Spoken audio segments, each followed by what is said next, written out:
Hi, Dave Snyder. I'm in now. Thank you. Welcome, Mr. Snyder. So, Ms. Crystal, I think we actually can go, and I do believe that we are now live. So Melissa did her magic. All right. Shall we begin? Absolutely. Okay.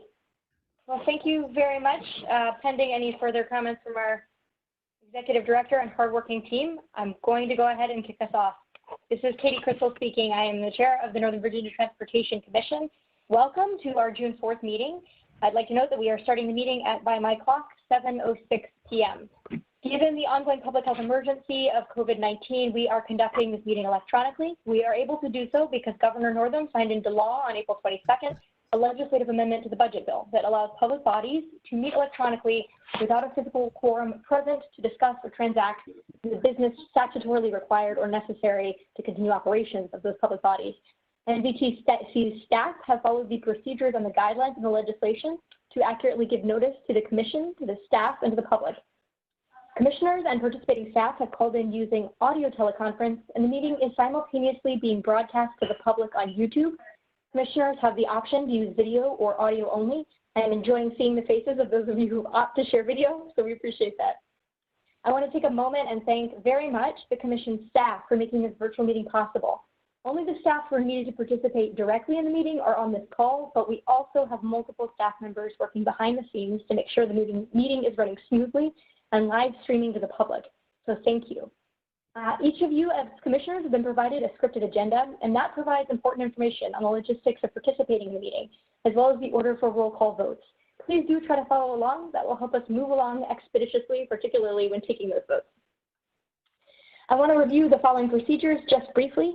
All commissioners and speakers, please use the microphone icon on your computer to mute and unmute, irrespective of whether you join that audio via your computer or your phone. You don't have to make any changes to your phone. You don't need to hit the mute or unmute button there. Just hit mute and unmute using that red microphone notation. We do have that chat function, as Ms. Matthijs was mentioning to those who joined early. Importantly, no public business may be conducted over that chat. So please don't comment on the meeting or any of the topics being addressed. Please use it only to discuss needs to resolve logistical issues. You also have a raise your hand icon. If you click on the participant button and then the hand icon next to your name in the participant list, Alan Fye is going to be faithfully monitoring the hand raising. That helps us try to recognize everyone and move along in conversation. But if you have a trouble seeing the raise hand function, you can see those notes in your scripted agenda. And please also feel free to raise a hand in the chat box if you're struggling with that. You'll also see the presentation slides shown by the NVTC staff during their presentation on WebEx and on YouTube live stream. I am going to ask that everyone hold their questions or comments until the end of each presentation. We'll ask you to raise your hand in that process. Again, Alan will be monitoring the raise your hand function. Feel free to put a note in the chat if you're having a hard time with it. That will help us know who's interested in speaking so we can tee everyone up to facilitate that discussion. Feel free to raise your hand during the presentation to go ahead and get an order. Finally, please do use that mute icon on your screen to cut down on background noise when you're not speaking. And again, that WebEx function controls the mute and unmute, not your phone. We have a few action items that are going to require a vote tonight. Those of you who are with us in May know that that takes a moment, but we thank everyone for bearing with us. You don't need to raise your hand to make or second the motion. But I will ask the maker and seconder of the motion to identify themselves when they do that. Rhonda, our commission secretary, is then going to conduct a roll call vote for each action being requested, calling out each voting commissioner in that vote. So if the commissioner does not respond when their name is called, they will be noted as not present for that vote. I think that sounds more complicated than it proved to be, at least for our meeting last month. Let's give it a try. I'm going to ask Rhonda to call the roll to identify commissioners for the purpose of quorum. So Rhonda, please, over to you. Please respond here or present when you hear your name. Chair. Here. Mr. Aguirre. Present. Mr. Elkhorn. Here. Ms. Bennett Parker. Here. Mr. De Ferenti. Here. Mr. Eben. Here. Ms. Filler-Korn. Here. Mr. Faust. Here. Ms. Scarby, Present. Mr. Krizik, Here. Mr. Letourneau.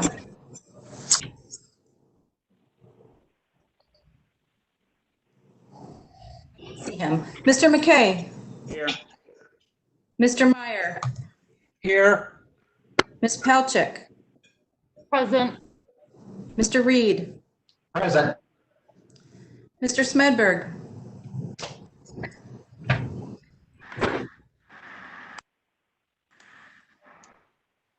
Mr. Snyder, Here. Mr. Sullivan, Here. Mr. Turner, Here. Mr. Walkinshaw, Here. and we have two alternates, Ms. Mitchell Here. and Mr. Stork. Present. We have quorum. I will now identify staff participating in the call and will include their titles for the benefit of the listening public.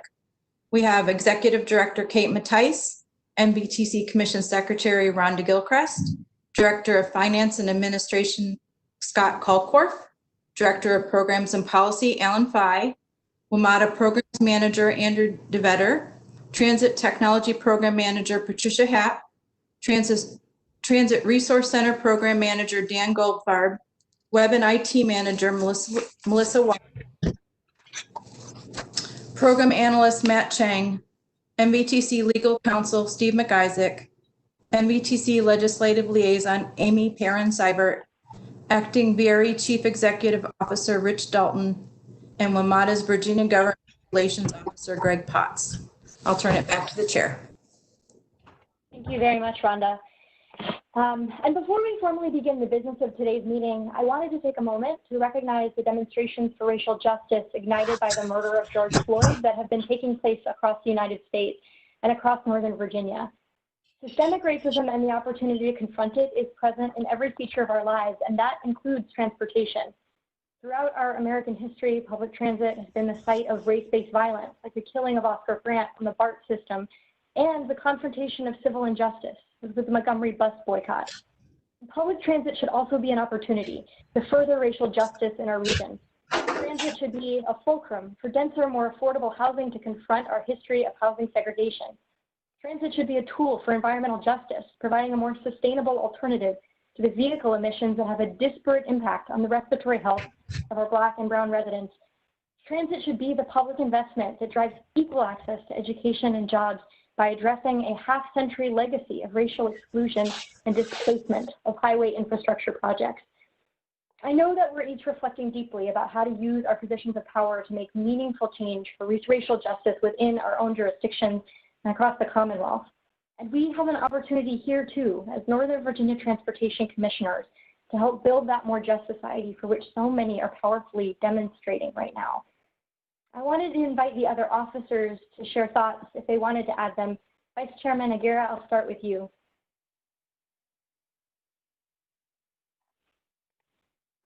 Thank you, Madam Chair. Can you guys hear me okay? We can. I've really struggled this week. It's the thing that keeps on coming up in my mind is from talking with friends and listening to interviews, people just saying that it's broken them. And when someone says that they've been broken, I mean, it's just, you don't even know how to respond to that. It's such a powerful emotion and feeling. Basically all you could do in a situation like that is try and sit next to someone, put your hand on their shoulder, just be there with them in the moment. And, don't want to forget, while we're trying to process everything, we have to realize, and thank you, Madam Chair, for your comments on the way transportation affects equity in our lives, because it is extremely important. And I think I would encourage all my colleagues and elected officials to take a review of the policies that all of our police departments have, whether it's use of force, data transparency, or many other things that we could potentially do to try and address this, because at the end of the day, if we're not changing human behavior and not changing the policies that we have, then we're really not going to be able to move forward. What we need to do is create a new normal. Thank you, Madam Chair. Thank you, Mr. Vice Chairman. And Mr. Secretary, in this context, Mr. Chairman and others, Mr. McKay, if you'd like to add comments as well. Thank you. I'll be very brief. Thank you to my colleagues for expressing themselves. I think it's important that we do that. I will say that in Fairfax County, we have a One Fairfax equity policy. And when I describe that to the public, I tell them that it's a deliberate racial and social justice equity lens under which we make every decision that we should make as a county government. And I use the example always of simple decisions like where you put a bus stop to much more complex decisions about what your budget priorities are. That's the spectrum under which we should be looking under that lens to make sure what we're doing is equitable. And I had a constituent of mine approach me one time and he said, you know, the bus stop thing really sunk in with me because as a low income person who grew up in Fairfax County, my dad used to walk to the bus every day to get to work. And he used to tell me if he didn't have access to transit, he wouldn't have access to a job. And none of the things that we take for granted too often would be afforded to us. And so we need to think about transit as a transit organization. We're here as a transit organization. We need to think about transit as an equalizer, as a human service, as a connection to our economy, giving an opportunity for all people to connect to our economy. We're in a pandemic. For many people, this is how they connect to healthcare services.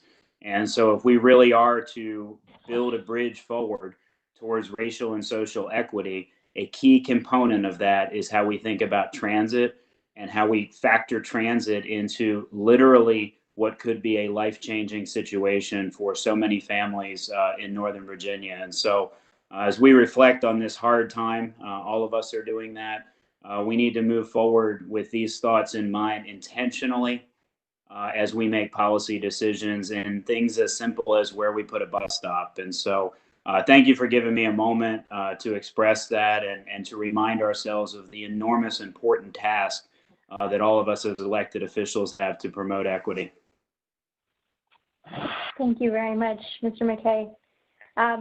Colleagues, in the spirit of humility, I'd like to invite anyone else who'd like to add comments. I think what we'll do is take another moment, a moment of reflection, in fact, to give others who might wish to comment an opportunity to raise their hands so we can call on you in an orderly way. Please don't feel compelled to. I know many of us have had the opportunity to reflect within our own jurisdictions or in other roles. It's by no means an obligation, but given that none of us have all the answers and are working through this together, I certainly want to give the opportunity for comments from anybody who wishes to. So let's take that moment of reflection.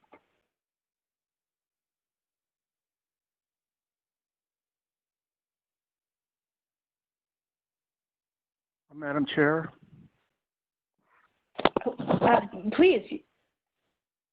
Yes, Madam Chair. Dave Snyder. I just wanted to make one or two short comments. First of all, thank you for allowing me to participate by phone. I worship at a church 2 blocks from the White House, and we're unloading 24,000 bottles of water to assist the protesters over the next few days. So thanks for allowing me to participate by phone. But more seriously, I've long supported transit for what I'll call the 3 E's: environment, equity, and the economy. And for those reasons, I've committed a lot of time to transit, and I think that's why we all do. So thanks very much for this great opportunity to serve the public in this way. Thank you. Thanks, Mr. Snyder, and thanks for those good works with your church. I know that Alan is monitoring any raised hands. Alan, did we have anyone else who wanted to comment? Yes, we do, Madam Chair. Senator Eben. Please, Senator. Thank you, Madam Chair. You know, I wasn't going to say anything, but it had me thinking when Chairman McKay started talking about bus stops.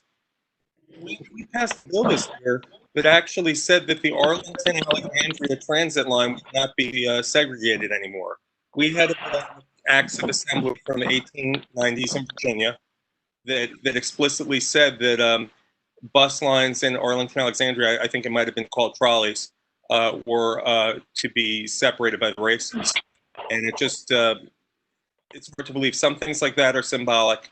And then there's other things like what, happened in Minnesota that are just tragic and all too real. So I just thought it was interesting that those relics are still very much in the Code of Virginia. Thank you for sharing that. Alan, do we have other hands raised? Commissioner Palchik? Yes, thank you. I just wanted to share today, in addition to the comments that were raised, I know personally I was a little bit dismayed when the CDC first came out with their guidance, really recommending people not use public transit in this time. As you know, as we know here, it is not just a nice to have with public transit. It's one of our largest equity issues. And so I think just today I learned that they have adjusted their guidance. I appreciate that.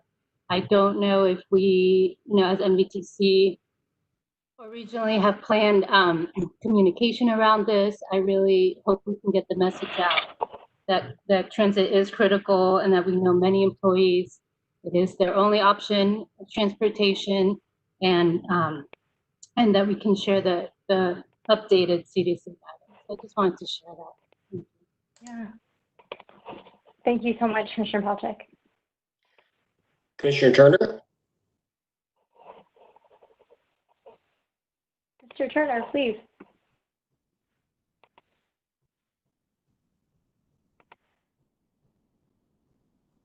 Commissioner Turner, did you want to share thoughts? I think he lowered his hand. Sorry. I always scoff at everybody that's dumb enough not to hit their mute button, and then there I am. I don't know if I'm the oldest one here or not. I was a junior in high school in 1968, and lived through that really, really strange summer. And I will tell you that I'm writing my remarks now for my flyer and for to the press, and I will tell you the sense of deja vu is just really overwhelming, and it just causes me to think. We've made a lot of great progress, and then in other ways we haven't made any progress at all. Probably the biggest progress we've made is that it's still going on. We can just now watch it on digital real-time video. So we're all aware of just how bad it is and of the dual justice system in this country. So it's, man, I hope something positive can come out of this, because this is really, really awful. That's it.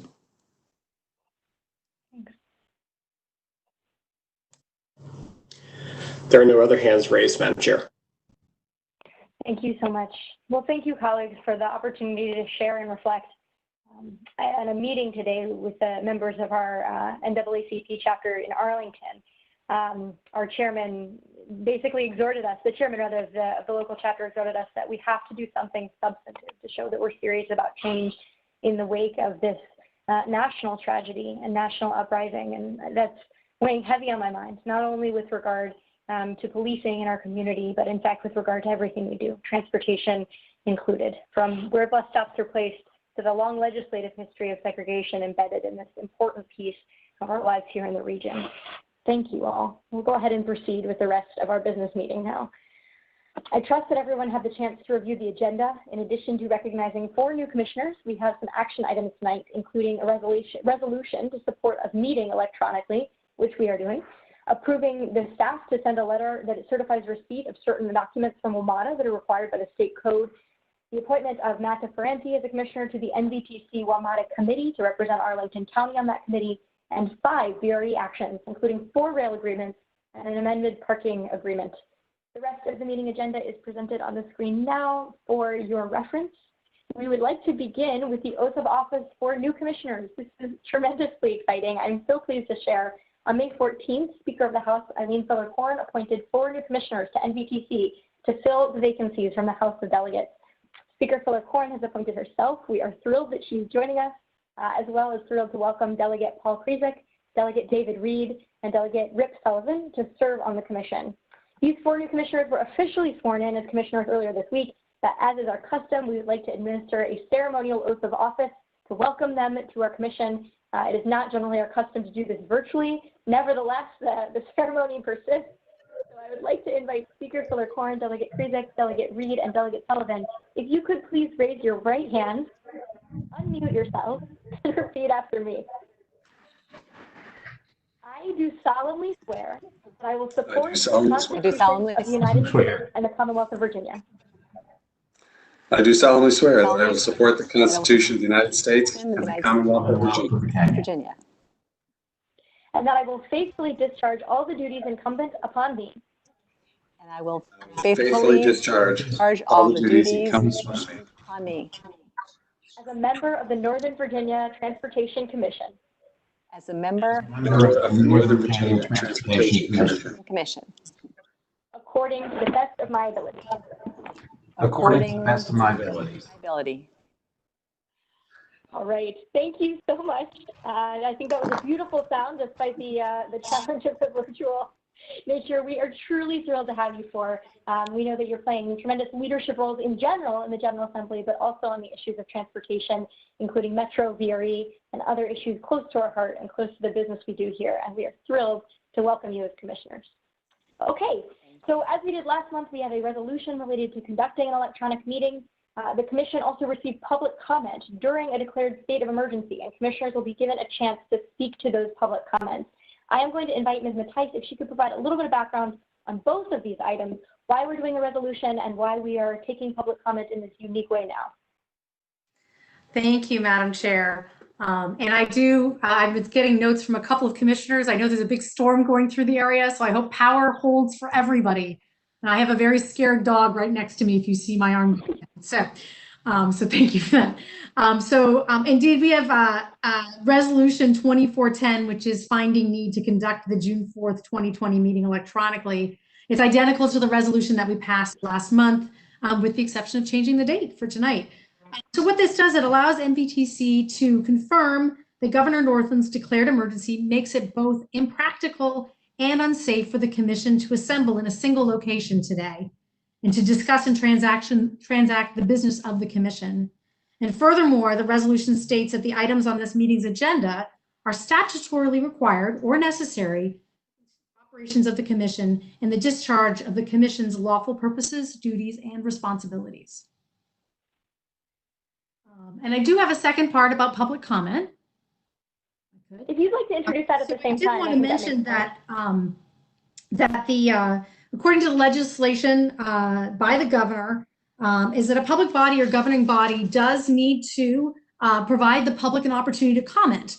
And so what we did in advance of this meeting is that we solicited written comments through our social media and press release outlets. And we captured public comment via Google form that was right up on our public website. And so any comments that were received by 3 o'clock today were provided to all of the commissioners at around 5 o'clock this evening.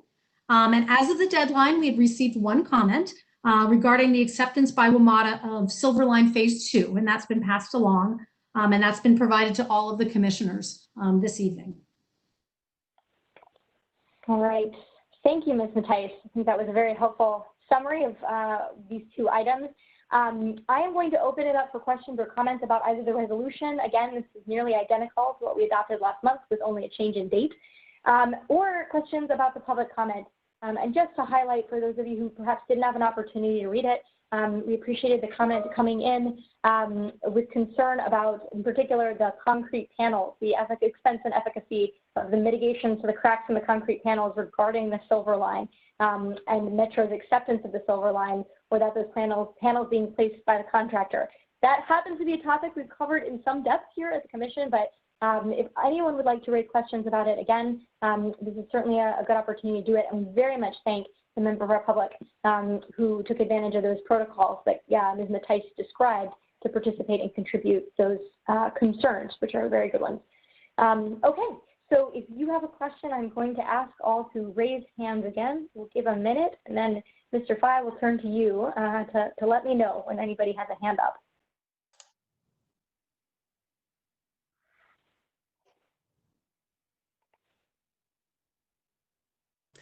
No hands have been raised, Madam Chair. Okay, well, you will have a minute if one occurs to you, because first I need a motion to approve resolution number 2410 regarding this virtual meeting. As a reminder, you don't need to raise your hand to make a motion. You can just call it out as long as you tell us who you are. So moved. This is Rip Sullivan. Thank you very much, Commissioner Sullivan. Is there a second? McKay, second. Thank you very much. All right, any further discussion? All right, hearing none, our Commission Secretary, Ms. Gilchrist, will now call the roll for a vote. Chair Crystal. Yes. Mr. Aguirre. Yes. Mr. Alcorn. Aye. Ms. Bennett Parker. Aye. Mr. De Ferrenti. Yes. Mr. Eben.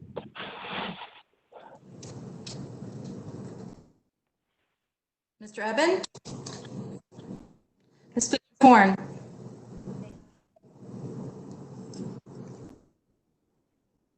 Ms. Filler-Corn? Aye. Thank you. Mr. Faust? Yes. Ms. Garvey? Yes. Mr. Krezek? Aye. Mr. Letourneau? Aye. Mr. McKay? Aye. Mr. Meyer? Yes. Ms. Palchik? Aye. Mr. Reed? Aye. Mr. Smedberg? Aye. Mr. Snyder? Yes. Mr. Sullivan? Aye. Mr. Turner? Aye. Mr. Walkinshaw? Aye. The motion passes. I'll now turn it back to the chair. Thank you very much, Madam Secretary. So we, excuse me, Madam Clerk, so we now have before us the minutes of our last virtual meeting on May 7th for our approval. I am going to again open the floor for a motion to approve the minutes. So moved. Move, Madam Chair. Is that Mr. Letourneau? Yes. Second. Thank you very much. Second, All right, David. Chair. Paul Smedberg. Thank you very much, Mr. Sedberg. Okay, moved by Mr. Letourneau, seconded by Mr. Sedberg. Any further discussion? Seeing none, our Commission Secretary will again call the roll for the vote. We ask that you respond with yea, nay, or abstain for those who were not in attendance.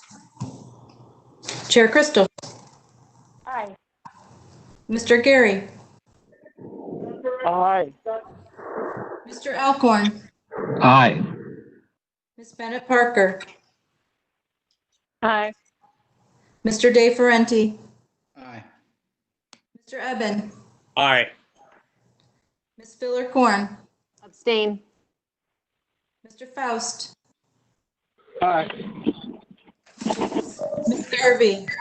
I should abstain as well. Thank you. Mr. Krezek? Abstain.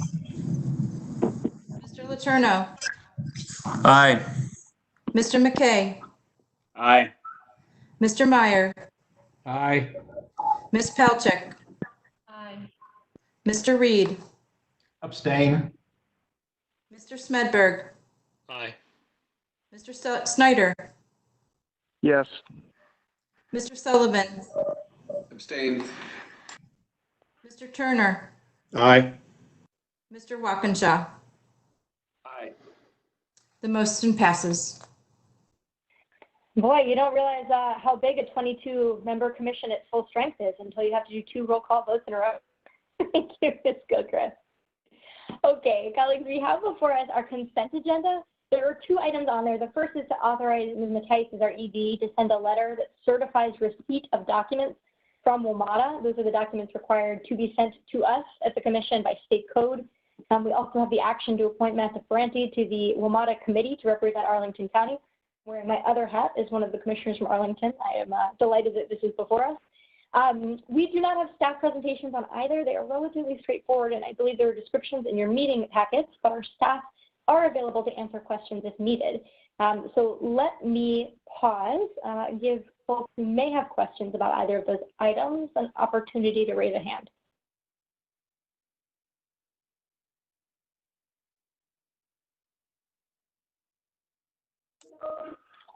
All right. No hands have been raised. No hands? Correct. Okay, great. All right, so with no discussion, could I have a motion to approve the consent agenda?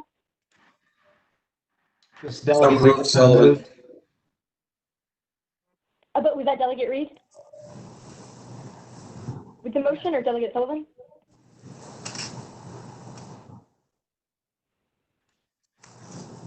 Seconded. This is Delegate Sullivan. Okay. We're going to go with the motion made by Delegate Reed, seconded by Delegate Sullivan. I'm assuming no further discussion unless Mr. Fye tells me otherwise. So our commission secretary will now call the roll for a vote. Chair Crystal. Aye. Mr. Gary. Aye. Mr. Alcorn. Aye. Ms. Bennett Parker. Aye. Mr. De Ferenti. Aye. Mr. Eben.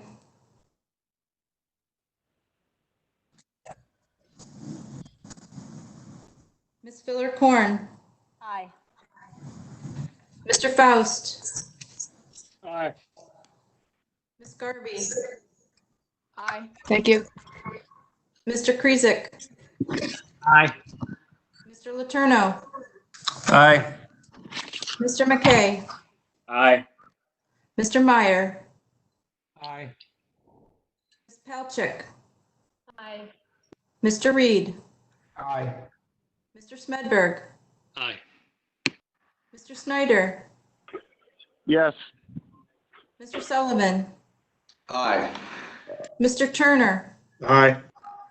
Mr. Walkinshaw. Aye. The motion passes. Turn it back to you, Chair. Thank you very much, Ms. Gilchrist. Okay, we have moved Virginia Railway Express up in our agenda because there are a significant number of action items before us tonight. The Operations Board was busy making up for lost time at our May meeting, and so we brought before the commissions quite a few agreements tonight, including 4 different rail agreements, an amended parking agreement. I'll also take this opportunity as we introduce the VRE section of our agenda. As the chair of the VRE CEO Search Committee, I'm glad to be able to update the commission that we are generally on track. We have been delayed only a month in that process by the pandemic, and we are still on track, we hope, to bring a recommendation before the 2 parent commissions in September. So happy to answer any questions that other members of the commission may or may not have about that process.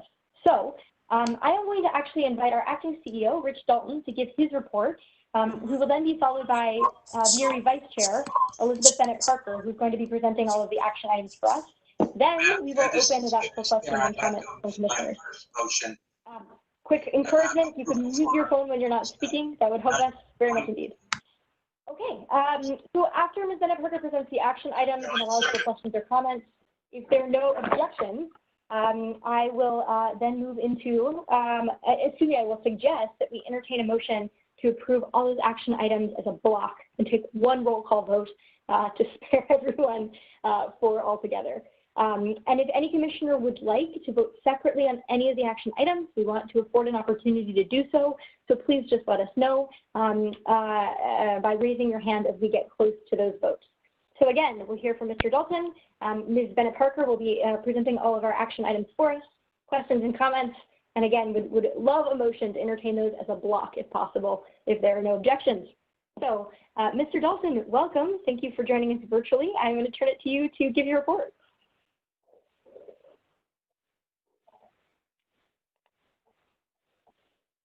Rich, are you with us? You unmute possibly? The station. I'm just curious. First of all, Madam Chair, this is Steve McIsaac, and I can tell you that Rich, we're both multitasking, and PRTC is right at this instance taking up the items. Rich will probably be free in another minute, I would bet. Okay, perfect. Well, thank you. For those new to the commission, we do happen to meet at the same time each month as our colleagues over at PRTC, VRE's other parent commission. Usually we let the CEO do a real stretch act to appear at both, and it appears by moving up the VRE items that we've made that a little harder. So why don't we do this actually? Ms. Bennett Parker, would you like to preview the action items for us and we could consider those, and then we can turn to Mr. Dalton for his report? I would be happy to, Madam Chair. So the VRE Operations Board met virtually for the first time on May 15th, and at that meeting took action to recommend NVTC and PRTC take action on 4 rail agreements and 1 parking agreement. The first action item is resolution number 2411, which would authorize the acting VRE CEO to execute a 1-year extension of the existing amended and restated operating access agreement with CSX Transportation through June 30th, 2021. VRE's current operating access agreement with CSX expires at the end of this month. Throughout the 1-year extension period, VRE will continue to work with the Commonwealth, including DRPT and the Virginia Passenger Rail Authority, and CSX on the necessary agreements to continue VRE operations consistent with the Virginia Rail Improvement Plan. This extension will allow time to complete the agreements in FY21. The second action item is Resolution 2412, which would authorize the acting VRE CEO to enter into a 5-year agreement with an option to extend for another 5-year term with Amtrak for access and midday storage at Washington Union Terminal. VRE's current agreement with Amtrak also expires at the end of this month. The agreement, which was executed in 2015, included an option for an additional 5-year term. The preferred method, as determined by VRE Legal Counsel, is to update the current agreement instead of amending it. The majority of the updates reflect the implementation of policies by the Northeast Corridor Commission related to the Passenger Rail Investment and Improvement Act of 2008. The proposed agreements will be for 5 years with an option to extend for another 5-year term. There are no material changes from the previous agreement relative to cost, general provisions, and scope of work. The third action item is Resolution 2413, which would authorize the acting VRE CEO to amend the contract for operating services for commuter rail with Keolis Rail Services, Virginia, LLC, by approving the second 5-year option period and approving up to $16,591,500 for the first year of the second option period, for a total contract value not to exceed $196,003,057 through June 30th, 2021. The next action item, Resolution 2414, would authorize the acting VRE CEO to amend the contract for maintenance services for commuter rail with Keolis Rail Services, Virginia, by increasing the total contract authorization by $9,012,749 for a total amount not to exceed $39,920,852 through June 30th, 2021. On January 15th, 2015, the VRE Operations Board recommended and the Commission subsequently authorized the VRE CEO to execute a contract with Keolis Rail Services, Virginia for maintenance services for commuter rail. The work performed under this contract includes daily and periodic servicing, inspection and repairs of locomotives and passenger rail cars. Life cycle maintenance and extensive rolling stock repair work are included in this contract through a task order process. In addition to locomotive and passenger rail car work, the scope of work includes inspections, maintenance, and repair of facilities equipment, including yard tracks and buildings. There are no material changes to the scope of work for the upcoming fiscal year. The next action item is Resolution 2415, which would authorize the acting VRE CEO to amend the agreement with the City of Manassas for the operation and maintenance of the parking facility located in the city. The amendment will permit the installation of fixed bicycle storage spaces and extend the term of the agreement for 5 years. The resolution will also authorize the amendment to include provision allowing the agreement to be automatically extended for an additional 5 years through June 2030, unless either party provides notice to the other of its request not to automatically extend the term. The agreement will stipulate the cost to purchase, install, and maintain the bicycle lockers will be at the sole expense and responsibility of the City of Manassas. This resolution will not increase the estimated annual operation and maintenance cost for the parking facility. And that is the last of the action items.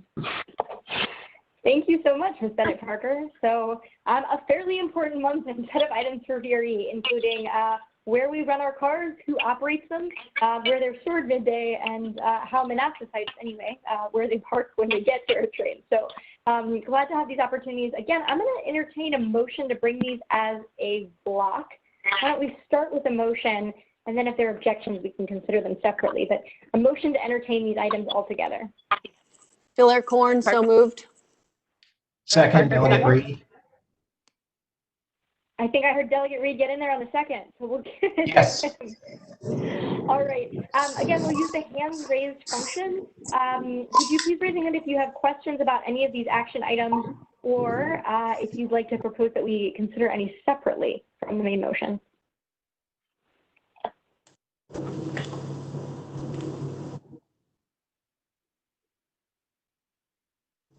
No hands have been raised, Madam Chair. Okay. Then with a motion and a second, I am going to invite our secretary to please call the roll. Chair Crystal. Aye. Mr. Gary. Aye. Mr. Alcorn. Aye. Ms. Bennett Parker. Aye. Mr. De Ferenti. Aye. Mr. Eben.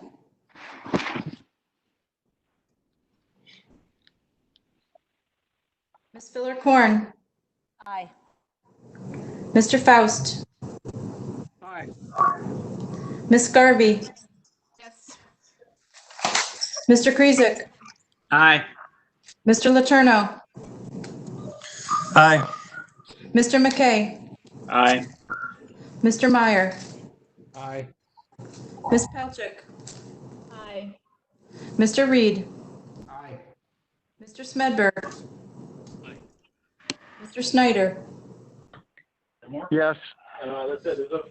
Mr. Sullivan. Aye. Mr. Turner. Aye. Mr. Walkinshaw.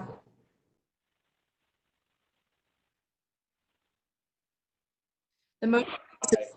Oh, thank you. Is that Mr. Walkinshaw? The motion passes. I'll turn it back to the chair. Thank you very much. Okay, hopefully that took enough time that maybe Mr. Dalton is able to join us to give a 1-2 punch of presentations. Mr. Dalton, are you with us? Yes, Madam Chair.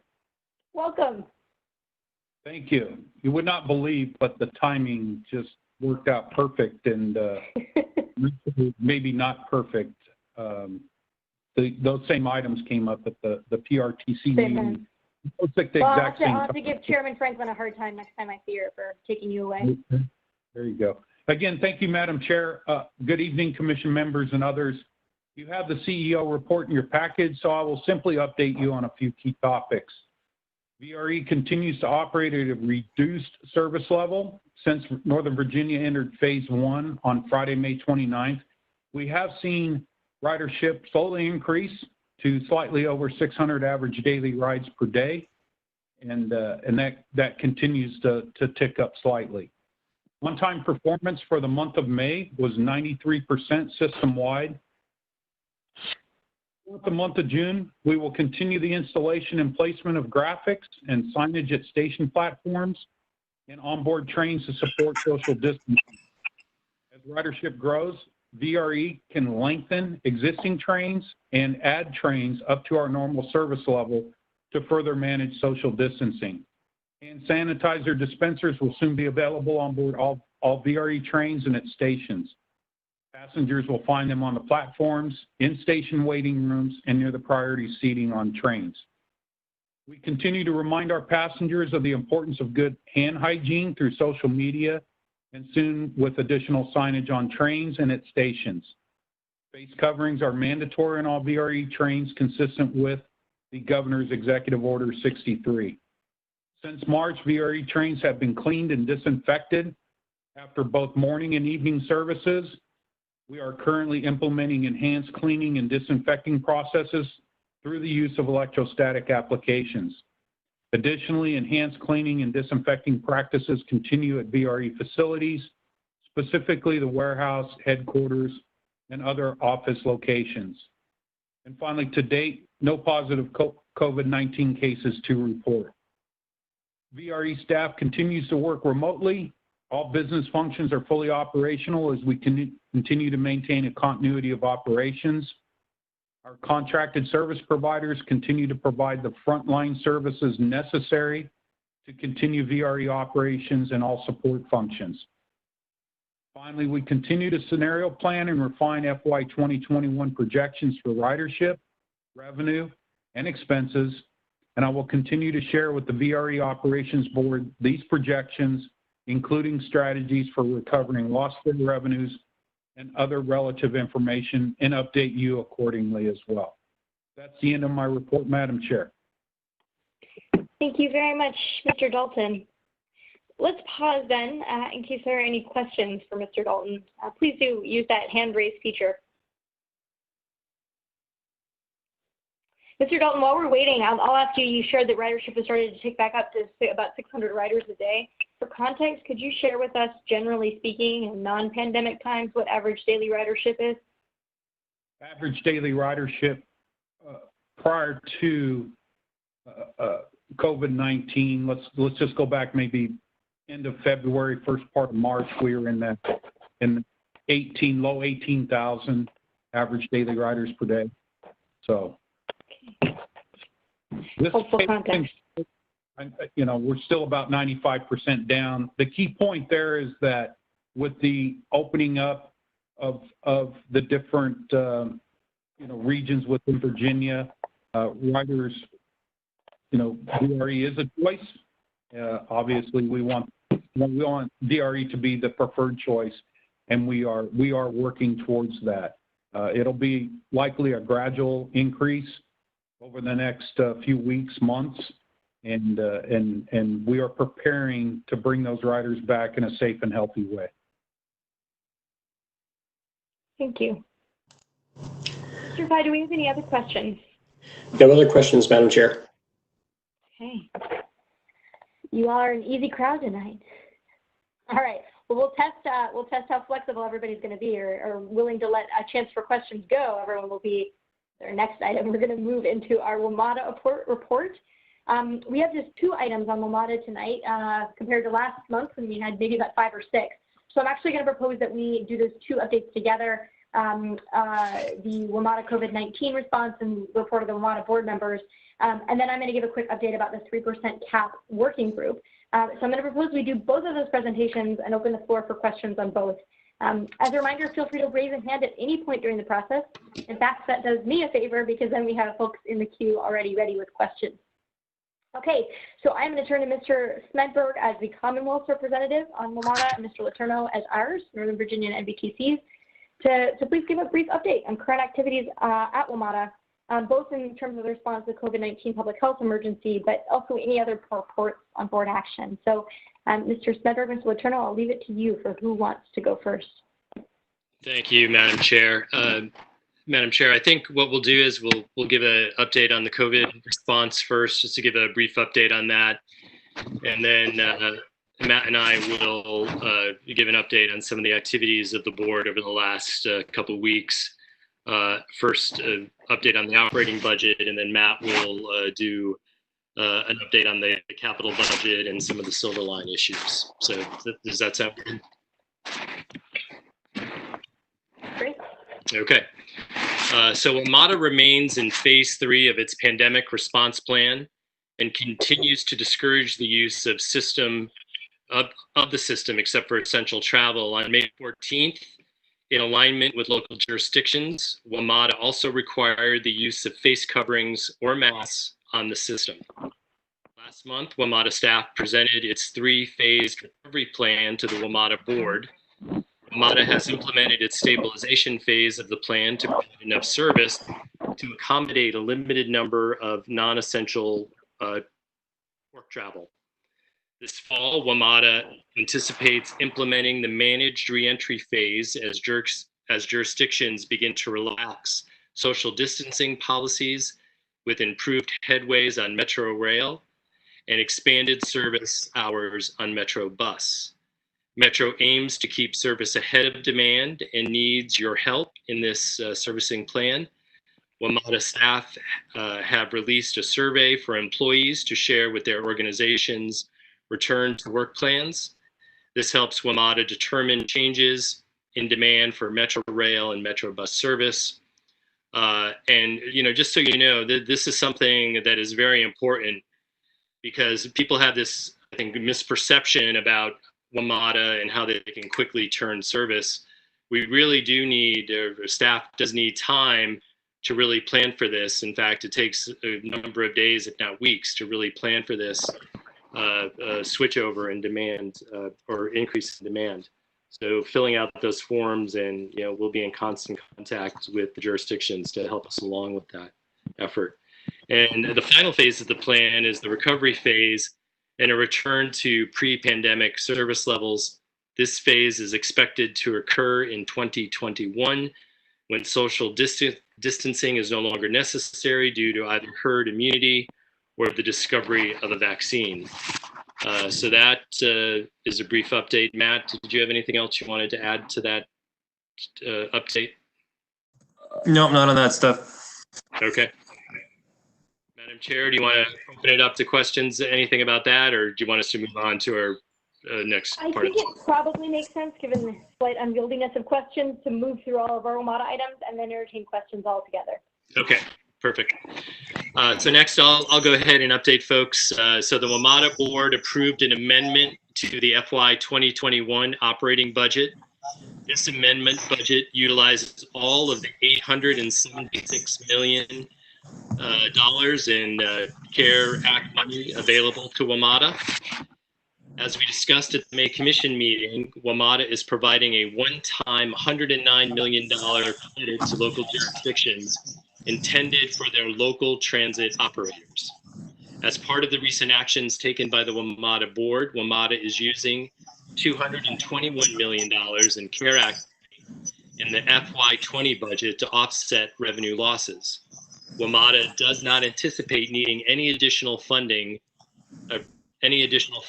from the jurisdictions in 2020 in fiscal year 20. WMATA is using the remaining $546 million in CARES Act money in fiscal year 21 WMATA budget. This funding is being used to cover operating revenue losses related to COVID-19.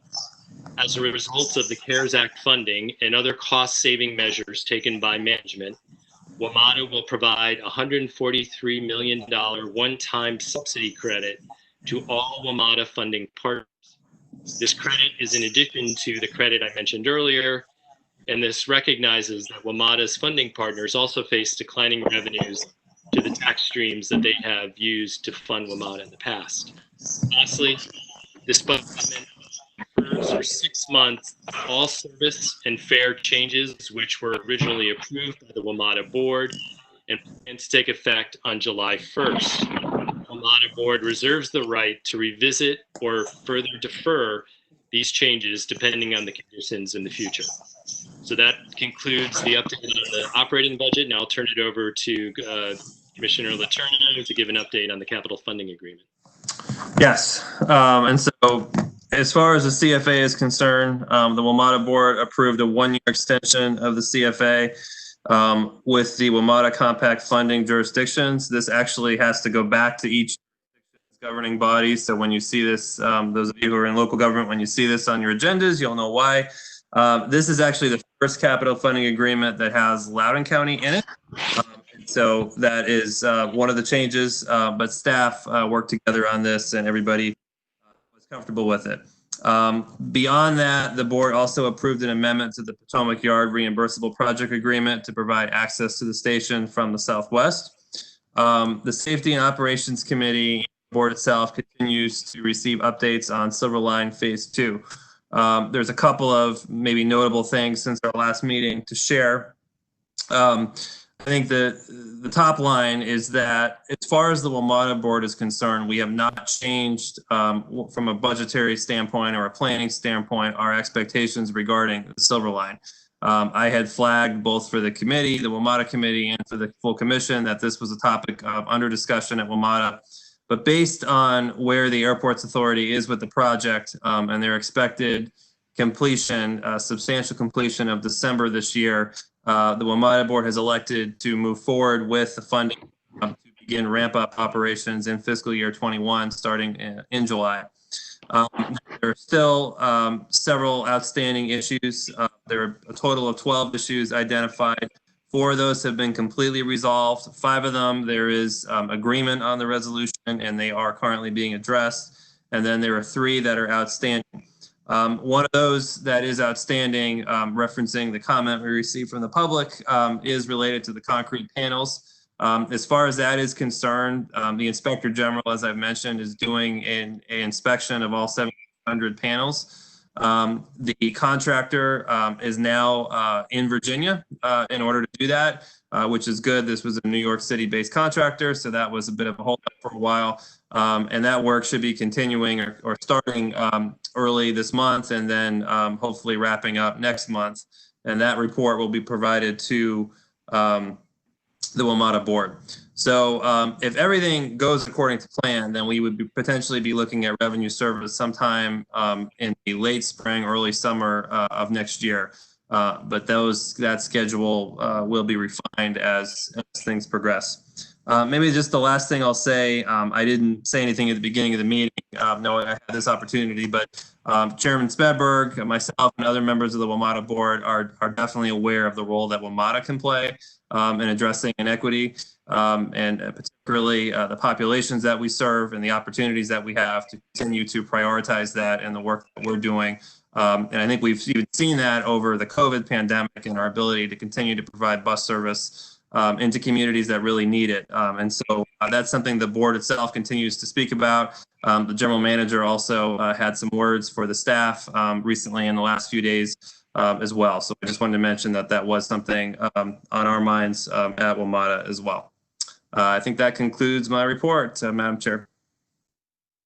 Thank you. Thanks for that comment, Ms. Letourneau. I think that's certainly one of the areas most heavy on our minds, right, as being part of the WMATA Compact. And really appreciate your work, Mr. Smedberg, representing us and sharing some updates tonight.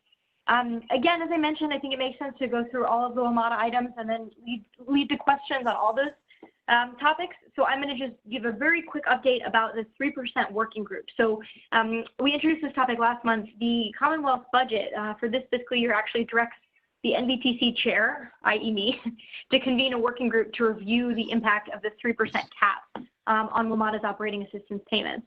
Again, those of you who were with us in 2018 or in the General Assembly in 2018 know that accompanying the Commonwealth's new and the region's new capital contributions to WMATA was a legislative provision capping the increase in the jurisdictional subsidy to the operating budget of WMATA at 3% a year. That's been, I think most of us would agree, a double-edged sword for our localities and for Northern Virginia's interest in WMATA holistically. And so we appreciate the General Assembly giving us this opportunity to really investigate, do some analysis and reporting on the usefulness of that cap and whether any amendments or exceptions might be needed. So that legislative act tasks us to get back to the chairs of the House Appropriations and Senate Finance and Appropriations by November 10.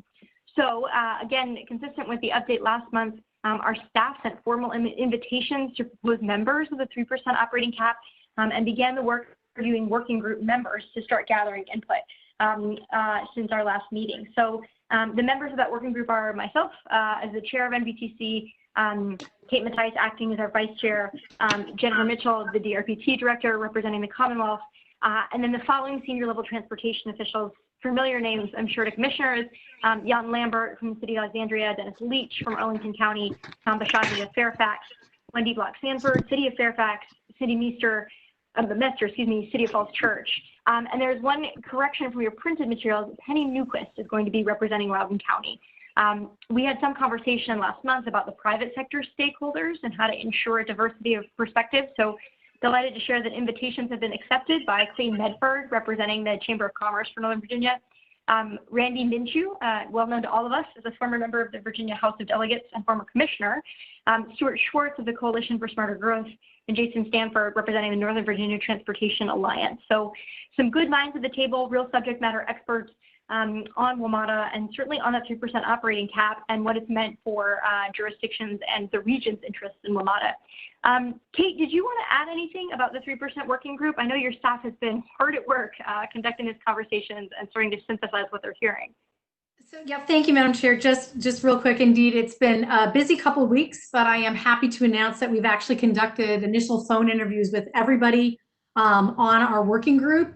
And we've actually, by doing that, by one-on-one meetings, we've been able to have some really good, frank conversations and receive some valuable feedback as we start working through the summer. And so indeed, we will be continuing to work with the working group, hope to have a convening in a couple of weeks, and be able to share those findings with the WMATA committee at a meeting later this summer. And as a reminder, the resulting report and recommendations will be brought to the commission in the fall in advance of distribution to the General Assembly in November. And so that's what I have. Thank you. Thanks very much, Ms. Mattice.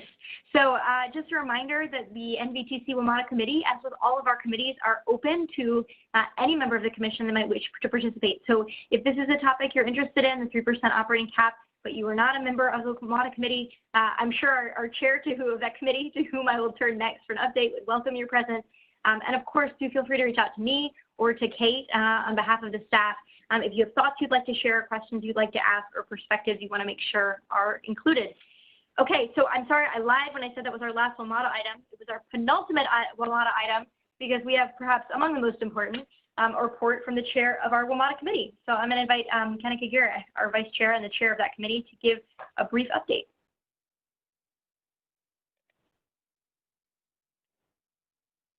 Mr. Aguirre, over to you. You might be on mute.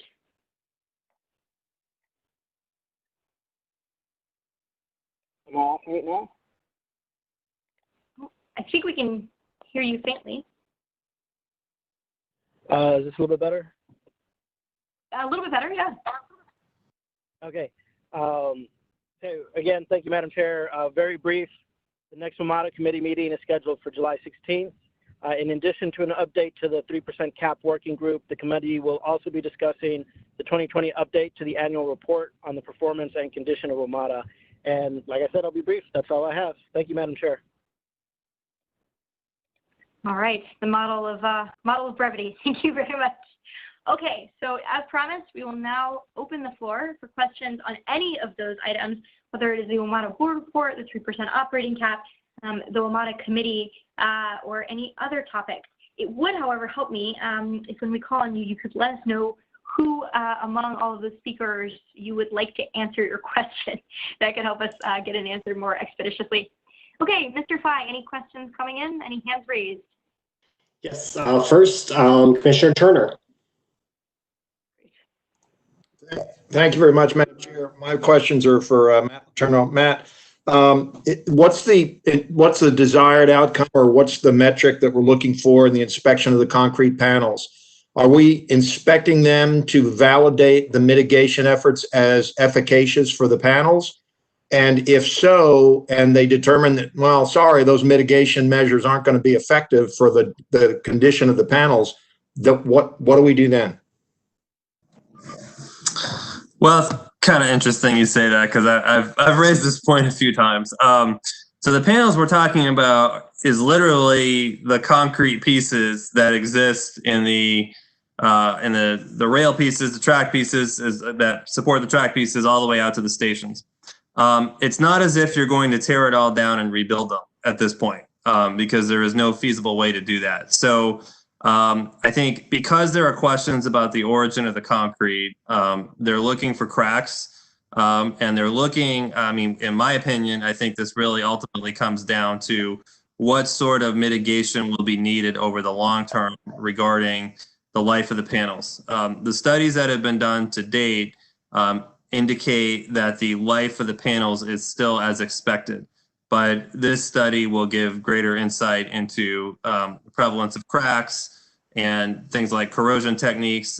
There have been multiple layers of sealant that have been placed on the panels at this point. So is that working now that we've been through winter and you know, you're going to look for that sort of damage? So, but I think ultimately this is part of a much larger, it's one piece of a much larger agreement that will need to take place between MWA, their contractor, and WMATA before WMATA accepts the project.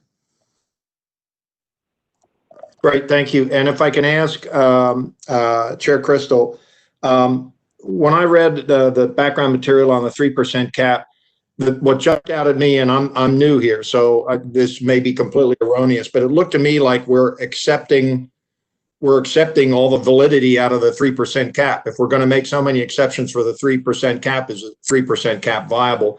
And that may be a dumb question, and then your comment that it's really a double-edged sword. Just a brief explanation of why would be helpful for my own edification. Thank you. Absolutely. Those are great questions. It is not at all a dumb question to ask whether there are too many exceptions or whether exceptions are the right mechanism that we should be using to propose any amendment. That is absolutely top of mind for me as chair, and I suspect it was coming through some of the interviews as well. I think some of this might come down to sort of what your philosophy is of budgeting. Mine generally would be that I'd prefer to see the overall cap be slightly higher if necessary, and rather than exempt and carve things out of it, such that the overall contribution from any given locality could rise significantly year over year. So that is a very germane question. I don't yet have an answer for you about how we're approaching it. I don't know that I want to put staff on the spot to give any preview of the interviews because I think they're still conducting, let alone synthesizing, but definitely a very important topic. And then with regard to the double-edged sword, I think what I would say, you know, having sat in this commission and represented Arlington County on these topics too, the way I would describe it is prior to the imposition of the 3% cap, our jurisdiction had very little predictability in how much our contribution might swing year to year, which was really challenging and could make it hard for budgeting. So having some cap, I think most of us would say, and I will pause to invite any colleagues that want to characterize it similarly or differently, that what was really important about that cap was some predictability, which has allowed us to develop our budgets in a much more manageable and less stressful way when it comes to WMATA contributions. The other side of the sword, though, is that it has in fact prevented us from really starting to consider potentially service expansions or other changes to WMATA's operations that we might like to see, in fact, be willing to pay for to benefit our residents. There's also been some challenges about how WMATA has applied that cap. Understandably, they look at it as 3% per jurisdiction in terms of Maryland, district, and Virginia. Makes a lot of sense for the district in Maryland because there's one payer there. In Virginia, there are quite a few payers. And so that 3% cap spread out across multiple jurisdictions could mean, hypothetically, a 1% increase for one jurisdiction and a 6 or 7 for another. And so that's been a challenge as well. So that last piece isn't necessarily one of the edges of the sword, but it is another kind of complicating factor. I'm going to take the unusual step of just sort of, let's open the floodgates. Does anybody like to add to that? I'm going to see if we can stage a little bit of a conversation here. Any other comments about the 3% cap? Thanks, Madam Chair. Madam Chair, if I may weigh in on that for a second, I think one of the dynamics that I am more acutely aware of since you all appointed me to the Metro Board is, I mean, I knew this in theory, but I've now seen it in practice, is that because we have a cap, everybody else sort of has a cap too, even if they don't actually have a cap. Like the district has never had a cap. And, you know, truthfully, there's a lot of difficulty with WMATA because, I mean, I've said this before, WMATA is a central bus system for the district. They don't have their own transit system. It is WMATA, whereas we have Fairfax Connector and Arlington and ART and Loudoun County Transit and so on. And so what that 3% cap does do, I think, is sort of impose a level of scrutiny on the entire operation that may not otherwise be there. And there is the potential, given the kind of jurisdictional issues and the way the representation is, that one jurisdiction could end up paying for a lot of improvements in another jurisdiction that they don't benefit from. And the cap actually has the effect of calming that and sort of ensuring that that doesn't take place. That said, everything you said about the way the cap has been implemented is absolutely true, and it's presented a lot of challenges. But there are service exclusions to that cap, including, you know, the opportunity for new service. So if a jurisdiction does want new service, and is willing to pay for it, then they can do that. And in fact, that's what we had in this FY21 budget. So it's complicated, but I can appreciate what the cap is doing to sort of ensure fairness and how all of WMATA is operating. Thank you, Ms. Letourneau. I think that's a good summary and a particularly helpful insight from a WMATA committee perspective. Commissioner Reed? Yes. Yes, thank you, Madam Chair. I have a question for Matt as well. Hi, Matt. The question I have is related to the concrete panels. I seem to remember being in a briefing, maybe during session or sometime before then, that someone had indicated that the contractor who was responsible for the concrete panels have been required to set aside escrow funds to be able to address ongoing maintenance. And so therefore there would be little or maybe minimal impact on the cost for WMATA going forward. Is that correct or not? Good to see you, David.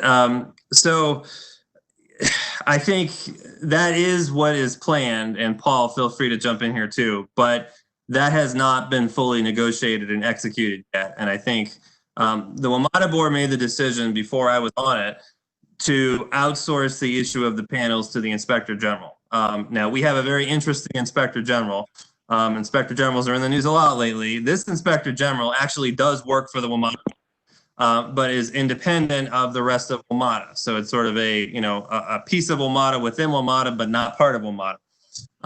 The Inspector General went out and hired a independent contractor to actually do the inspection work, to sort of verify the other inspection work that's already been done by other parties that, including the contractor and MWA, that may have, sort of an interest in the outcome. So to me, I think what's really going to happen is, there's probably general agreement on that issue on there needing to be an escrow, but how much that is and how impactful it is, and also what WMATA would need to do from an operating standpoint. Whether there could be an impact to WMATA operations. It's not just financial, but does track have to close more frequently than it would? Based on what we've heard so far, that's probably not necessarily the case, but those are the kind of things that IG is letting me looking at.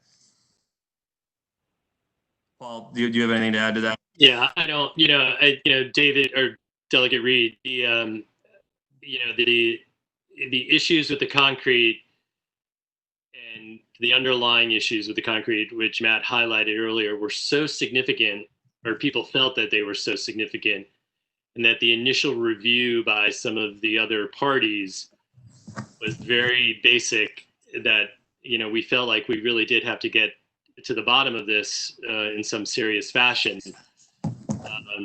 And so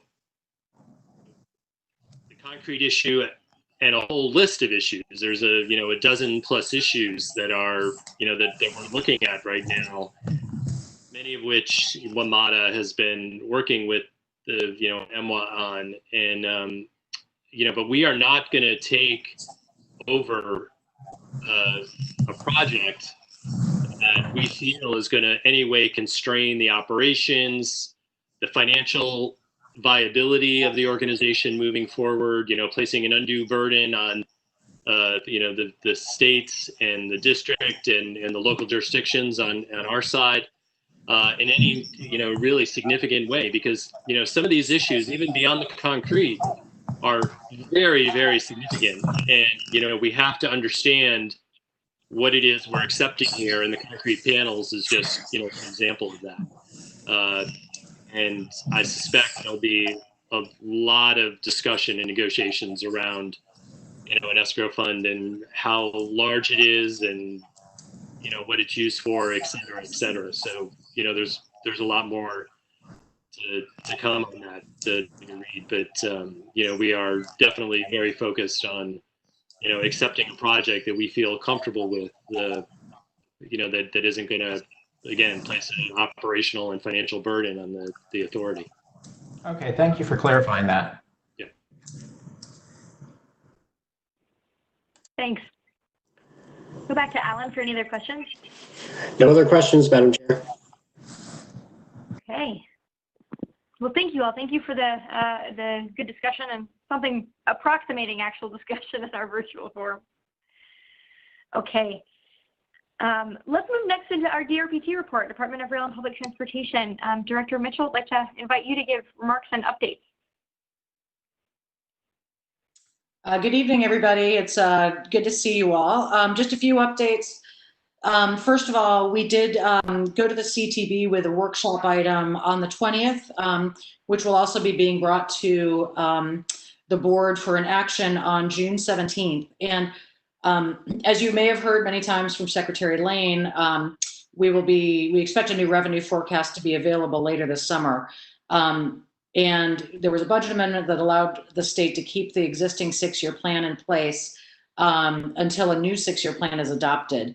However, because we allocate our operating funding and our WMATA funding on a year-to-year basis, we are going to the CTB to ask them to allocate 1/4 of the statewide operating funding for all of the transit systems across the state. And that's really to ensure that everybody still has adequate funds to keep operating their systems during this time. In addition to that, it includes 1/4 of the funding that we provide to NVTC every year, and that's for both operating and capital. One thing I do have to point out as well is that as it currently stands, the CTB does not have flexibility to move funding among the different programs, whether that's among modes or even within our transit program, for example, for us to be able to move funds from one pot of money into the WMATA operating funding, for example. So depending on what the revenue collections are going to look like for FY21, if there's a reduction in the overall transportation trust fund, and because all of our funds are based on a percentage of that overall transportation trust fund, that means that all of our programs would take the same haircut, essentially. And so the reason that's, I wanted to bring that up to you all is that would definitely affect the funding that we provide to NVTC every year. It would not give the CTB as it stands today would not have the flexibility to be able to reallocate funds so that we could maintain that funding commitment to NVTC. So I do believe that is something that we're going to try to address if there's a special session. But I at least wanted to make sure you all are aware of that as we're moving forward. Just a few other things related to COVID. As you all may have seen, when the governor required the use of masks in indoor public spaces, he did also include public transportation. So riders are now required statewide to use masks as they are on public transportation. Some systems across the state had already taken that step, but many of them had not. And it was something we were hearing from a number of agencies across the state that was a very big concern. We've been developing and putting out guidelines for all of the transit systems to use, including best practices for things like safety and reopening practices as well. As we do get more information and as the state continues to move through subsequent phases of reopening, we'll continue to update those guidance as well. We will be distributing masks. We've received notice from FTA that they'll be providing us with a statewide supply of masks. They'll be providing masks directly to some of the larger transit systems, such as VRE and WMATA, but we will be distributing those masks to about 40 transit systems for their use as well. So that'll be happening over the next 2 weeks. On the rail side, we're continuing to do scenario planning working very closely hand in hand with VRE. And I really want to thank Rich Dalton and his staff for all the work they've been doing with us to look at a variety of funding scenarios so that we're trying to identify ways that we can best allocate our state funds among all of our projects and priorities so that we're able to fund our highest priorities in the next few years. And that is somewhat in relation to mitigation planning we're doing because of the COVID impact on what we expect could be the impact on transportation trust fund revenues. We did also apply to US DOT for a $100 million infra grant, and this is a competitive program that's across all modes, and it tends to be a program that is always extremely oversubscribed, but we did go ahead and apply for $100 million for the Long Bridge project. So we're going to continue to apply for federal funds throughout those programs as every time they're available. And with that ends my report. I think there may be some additional information in my written report, but I'm also happy to take questions. Thank you, Director Mitchell. I'll invite folks to raise their hand in that function. While they do, just a quick follow-up of my own on the description of the challenge with the lack of flexibility about transportation trust fund revenues. So can you just say another word about when you all might have more on the forecasts of how significant that drop would be? And also you mentioned briefly the special session. I think this may be a priority for us, particularly our legislative committee, to consider helping advocate for. So I just want to confirm that the reference to special session would be proposing a change to allow the flexibility that the Secretary currently lacks? Yeah, as it stands today, our transit and rail receive a percentage of the overall transportation trust fund. Within transit, we also have our capital funds and our operating funds, as well as the WMATA funds, are also divided up by percentage. So we've been discussing our statewide priorities. For example, is making sure that all of the systems have adequate operating funding to continue operating service. And perhaps holding off on capital projects next year, also anticipating that many systems may not actually move forward with their capital projects. But as it stands right now, we would not have the ability to reallocate capital money into operating to make sure that we can keep and have adequate funding. And that would also go for the WMATA funding as well that comes to NVTC. So I'm sure there's members on the people here on the call that are much more familiar with what may be happening legislatively. But we do expect that once there is some more certainty about a revenue forecast and updated budget, that the state would then take the step of doing a new 6-year plan, and that would probably take place in the fall. So that's when we would, again, we're also monitoring needs across the state. We've seen that some agencies, some of our small rural agencies, for example, did pretty well when they received the Federal CARES Act funding. Some of the larger, more urban systems have not received as much as they need. And so we would also like to have some flexibility to be able to allocate funds based on needs too. So those are just the types of things we'll be looking at, and just why that flexibility during the time of this pandemic is going to be so important going forward. Thank you. Let me invite any other questions from commissioners. Mr. Pai, any other hands raised? No hands raised, Madam Chair. Okay. Well, then I will thank Director Mitchell. Give a brief update myself on a related item, which is the Virginia Passenger Rail Authority. Is a very brief reminder for most of our commissioners were present last meeting when we talked about this, and I know our new members of the General Assembly are very aware of the Virginia Passenger Rail Authority. But just as a very quick refresher, the transit omnibus legislation of this past session created this new authority, which is going to own, construct, acquire, lease, track, and rail facilities for the Commonwealth. And they are in particular going to be required to provide initial oversight to the proposed Long Bridge Agreement, which has been a subject of much discussion this commission and elsewhere. The authority is going to be governed by a 15-member board that includes 3 citizen non-elected members that reside in the boundaries of NVTC jurisdiction. So we appreciated that enabling legislation or authorizing legislation gave us as NVTC the opportunity to present names for recommendation. So we brought that up last month, and I was delighted to receive quite a few recommendations from commissioners, which were reviewed. Names of potential individuals for service on the authority were reviewed for consideration by the executive committee of the commission. So that group of nominees was very distinguished indeed. It included former elected officials, leaders in transportation, leaders in finance, and in planning, all from within our region. So largely serves as a thank you. If any other commissioner is interested in hearing more, I'm happy to provide those. And we thank the Secretary and the Governor for the opportunity to make those recommendations, and look forward to hearing about appointments.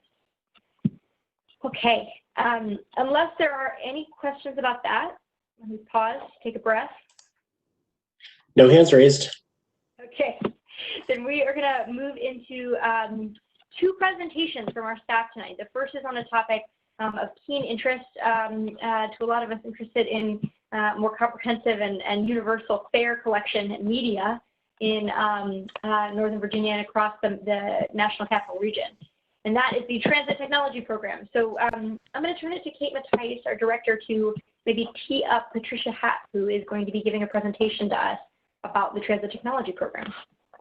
Thank you so much, Madam Chair. So indeed, you know, every so many months, we do like to showcase some of the excellent work that we have going on, that we're working very, very closely with our jurisdictions on, really in moving transit.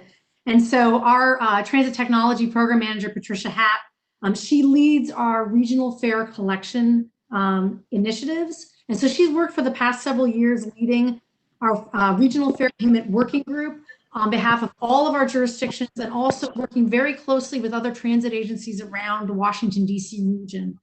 Just to give a little bit of background for our new commissioners, for more than 20 years, NVTC has worked with our local providers to respond to and align with WMATA in the success of any of its shared payment platforms. So you think of the smart trip cards, we were right there making sure that all of our providers could work very closely with WMATA to make it seamless for customers to go from one system to the other. But now we're at a point where smart trip's over 20 years old, and the region's recognizing that it's time to look to the next phase of fare technologies. So there's hardware and software it's becoming that needs to be integrated, but it's becoming obsolete. And the Metro Rail fare gates and vending machines are now 20-plus-year-old technology and mechanics. So what's happening is sort of in the meantime, there's an invention of a whole bunch of new technologies. I mean, things like our cell phones and smartwatches and what have you. But there's also a lot of customer expectations. If they are to use something like an app, perhaps they also want to be able to not just get their ticket, but give them direction on where they need to go. And so I'd like to turn over to Patricia Happ to give her presentation, in which she's really diving in on is updating a strategic plan that's going to put the framework around how all of this is working within the region. And in particularly, even talking about how, who would have thought the impacts of COVID-19 and the public health emergency even have in this space called fare technology. So Patricia, it's all yours. Thanks, Kate. So as Kate said, I'm Patricia Happ, and I'm the Transit Technology Program Manager for NVTC. And tonight I'll be talking about the strategic plan update as well as planning for safe fare payment both during and following the public health emergency. Next slide, please.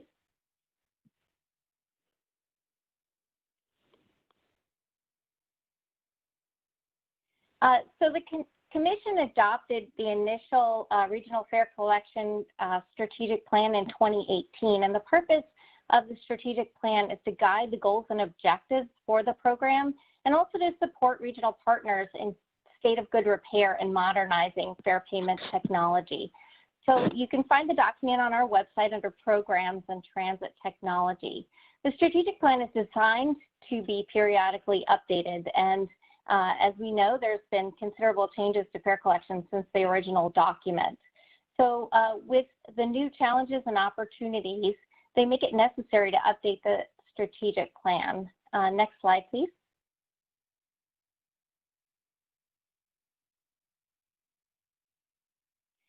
So today I'm going to talk about 3 of these challenges and opportunities that we'll be addressing in the strategic plan update: the COVID-19 public health emergency, WMATA's fare collection modernization initiative, and the need to reflect progress on the actions and initiatives identified in the original plan.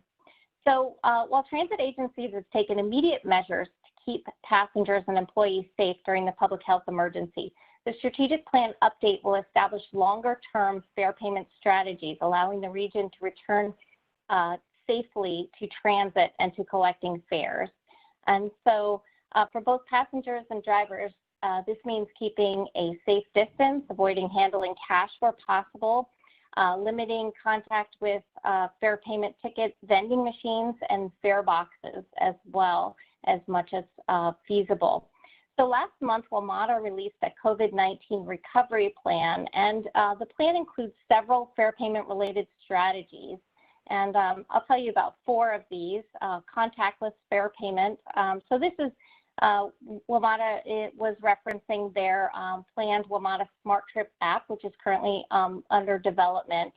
And Dash and VRE also have mobile payment apps, which also provide similar contactless payment options. And rear door fare payments. So WMATA is looking at the potential to update bus fare boxes to allow for rear door Smart Trip targets. And NVTC, the Regional Fare Collection Group, also coordinates a rear door and off-board fare payment working group. The group brings together partners throughout the region to plan off-board payment systems. And Dash also applied for a DRPT grant for a feasibility study related to off-board fare payments. And some related to pass products, as commuters return to work, we expect that they'll telecommute more frequently and have staggered work schedules, requiring more flexible task products. And in terms of back-end technologies, WMATA's recovery plan also includes planning for system upgrades and replacement. So in the strategic plan update, we'll also be looking at closer integration with WMATA's fare collection modernization initiatives. Since we're linked to WMATA through the Smart Trip system, the NVTC strategic plan update will reflect closer alignment and collaboration with WMATA in terms of fare collection. And WMATA recently finalized a fare payment strategy technical memo, which was developed with input from NVTC and regional partners. The plan includes long-term program goals and objectives for modernizing fare payment operations and technologies for both WMATA and regional partners. And so the strategic plan update will also review ongoing efforts identified in the original strategic plan. Some of these efforts include installing fare box upgrades, regional mobile ticketing, supporting WMATA's procurement of new bus fare boxes, WMATA's new Smart Trip app, and off-board and all-door fare payment strategies. We'll also be examining grant funding opportunities. So the updates being completed within NVTC's existing and fully funded DRPT technical assistance grant. We're already beginning, we've already begun work on the update, and it's scheduled for completion in September. I'll be coming back in the fall to brief the commission. Next slide, please. So next I'll tell you a little bit about COVID-19 impacts on regional fare collection. So we talked about the strategic plan update and how that will handle the longer term planning for the public health emergency. But in the immediate term, NVTC and regional partners are working to protect the health and safety of transit employees as well as customers and the public.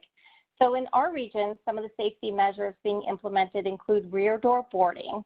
All Northern Virginia bus operators now have their riders enter and exit through rear doors where feasible, and this provides a safer distance between passengers and drivers. And another safety measure is temporary fare elimination. All Northern Virginia bus operators have temporarily eliminated fares with the exception of OmniRide commuter buses. NVTC is also monitoring best practices at other transit agencies, both domestically and internationally. These apply to transit agencies who are still collecting fares. So some of them have suspended cash. They're limiting transactions to non-cash media only. Others have free transit for essential workers. Some are suspending fare inspection, and yet others provide free cancellation of transit passes without penalties. This is a rapidly evolving situation, and our regional fare collection program team is continuing to monitor guidance and best practices from the CDC, APTA, and other agencies, and we'll continue to keep you updated. This concludes my presentation, and I'm happy to answer any questions. Thank you. Thank you very much, Ms. Hatt. Let's give an opportunity for those questions now. Folks would like to raise their hands. Any questions, Madam Chair? No questions. Okay. I am going to assume that's because that presentation was so comprehensive and Pat. Thank you for the updates about the ability to perhaps learn from some of these steps being taken on an emergency basis for the pandemic that might be able to lay some of the groundwork for next-gen fare collection. Madam Chair, okay. I apologize. Please. Oh, yes. Ms. Patrick. Commissioner Patrick here. Thank you. No, just a quick question for you. It's very exciting that this is moving forward more quickly. Just a question, sorry if it was in the report. Would this kind of fare collection require the use of smartphones, or is there sort of a not smartphone required alternative? So the mobile apps do use a smartphone, but they won't be the only way to do payment. There'll be, the Smart Trip cards will continue, as well as, other methods for paying for transit. So I guess for the mobile, the app is the only current option. They're not looking at sort of like through a website or other non-app required options. Sorry, so the mobile one is through an app. Is that correct? I'm sorry, I couldn't hear your question. Sorry, don't have very good service right now with Storm. No, that's fine. I will follow up. I just wanted to check what the different options were for the cashless technology. Thank you. Actually, Commissioner Paulson, if I could follow up on that, I think it's a good question. One of the things that has potentially been the most exciting about next generation fare collection would be the interoperability, which right now not all of our regional bus systems have the smart trip collection, and it's something we've struggled with the Unvery, for example. So I think maybe just building on Commissioner Paulson's question, you know, as we develop an app and potentially some ways to achieve that interoperability, could we imagine that that might be a feature of smart trips, so that fare medium could be, could be collected everywhere, so that folks who don't have the app or a smartphone would still have the one of the key benefits, which is the ability to use the same fare media on every transportation or transit provider in the region. That is something that we'll be looking at with the strategic plan update. Okay, great, thanks. I think it's a good set of questions, Commissioner Paulson, if I'm thinking what you're thinking, right, which is wanting to make sure that we're still realizing some of the benefits of this for folks who maybe don't have a smartphone. Yes, thank you. I appreciate it. Sorry, I'm having some technical issues. Thank you. It's challenging, especially I think Ms. Matthijs was noting we've got quite a storm system rolling through, which can't be great for connectivity. Okay, yeah. So I think our next presentation, before we get into the Executive Director report to wrap up, is with an update from the Transit Resource Center. So Ms. Matthijs. Great, thank you. And indeed, any commissioners, you absolutely, you know, we can follow up with more questions. The work that's going on in the fare collection is very mindful to the different needs of people being able to access the system. And so I know Patricia's sitting out there, she's hearing that from all of our jurisdictions. Obviously, individual jurisdictions have things that are unique to them. But the idea of making sure folks have the ability who may be unbanked or do not have smartphones is definitely a part. But we'll follow up with some more information on that, especially when we come back with that strategic plan in the fall. So indeed, to move over to our Transit Resource Center, this is our focal point for all of the technical support, analysis, and assistance that we provide to our local jurisdictions. So we do have a small team of folks who are really smart and savvy on a whole number of different things with data analysis, forecasting, what have you. And so, as I mentioned, we provide direct technical assistance. We collect and analyze reports all about the programs that are going on. One of the big technical studies we've been working on is to advance bus rapid transit on Route 7, and then a number of different things, again, on the technical side. And so one of the things we got highlighted, and Dan's going to talk a little bit about here, is something that we actually provide to you quarterly, which is ridership. And we also provide data quarterly on how much parking is being used at Metro. And the thing that's sort of really striking about this is the third quarter of the fiscal year, which is January through March. So this is the first time where, albeit it is March, it's just the last 2 weeks of March, is where we're starting to see the true impact to our ridership from the COVID-19. And so we thought it was important to take a moment and pause and also talk about what it means when we look at transit data, what that means to our localities in terms of funding or what have you. So Dan's got a couple slides he's going to go over. As I mentioned, Dan Goldfarb, he's our manager of our Transit Resource Center. So Dan, it's all for you. Thank you. Good evening. Next slide, please. So just to touch on real quick, just a summary, which Kate kind of gave already, is we do collect a lot of data, and we do it for really two reasons. First is requirements that we put the data for DRPT and FTA databases that need to be filled out. But the second purpose of all this data collection that we do is that we want to help inform. We want to help inform you as commissioners, and we want to help inform the public so that they have a resource center where they can pull direct data about transit. So next slide, please. So I'm just going to go real quick over what we saw in the third quarter, which remember, we do a quarterly report, and then we do, after the fourth quarter, we do an annual summary where we look at a lot more of the metrics over a longer period of time. But in the quick snapshot I want to give you is that if we look at the quarter as a whole, we see that there's about a 10% increase over last year. And we see that January and February, if we dive down into the data, did much better. January was 18% over last year's January, but that was a function of the government shutdown. But when we look at February, when things were kind of returning to a more steady state, we saw an 8% increase over last year. So we started to see riders coming back to transit going back up to the higher numbers that it was. But then we had March, and the beginning of March looked really good, and then March fell off. So even though February and January were good, we still were 10% lower because when we looked at March. And if we go to the next slide, where we focus on the March ridership, you can see that really there was this big drop, and you're looking at about a 30 to 50% drop in ridership.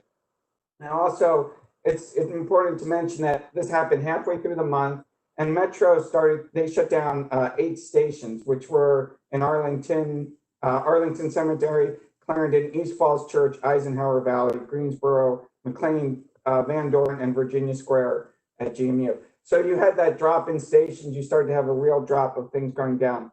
I should say at this time too, as ridership dropped off, the service level went to about 60% of what you would see in revenue miles on a normal weekday. To give you context, on the weekends, we see about 40% of the service we see on the weekdays, and that's Saturday. On Sundays, we see about 30%. So we're still above the Saturday level of service, but we're well below what we would have normally on a weekday. Okay, next slide, please. So to give a bigger kind of dive into Metro Rail, which has the most of transit riders of any mode in Northern Virginia, you can see that where January and February were ahead of last year, then we hit March and we had this huge drop of 50% down. And we expect in April, we've started to see some preliminary numbers, and that pattern repeats.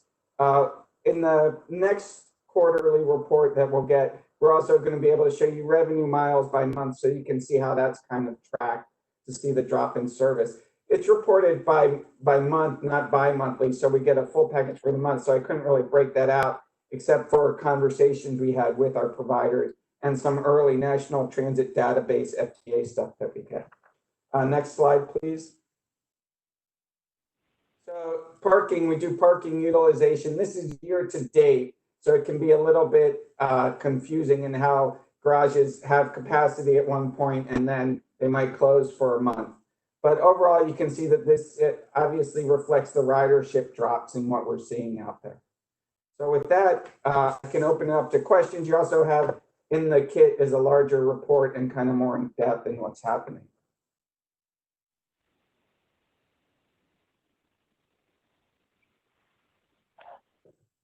Great. Thank you so much, Mr. Goldfarb.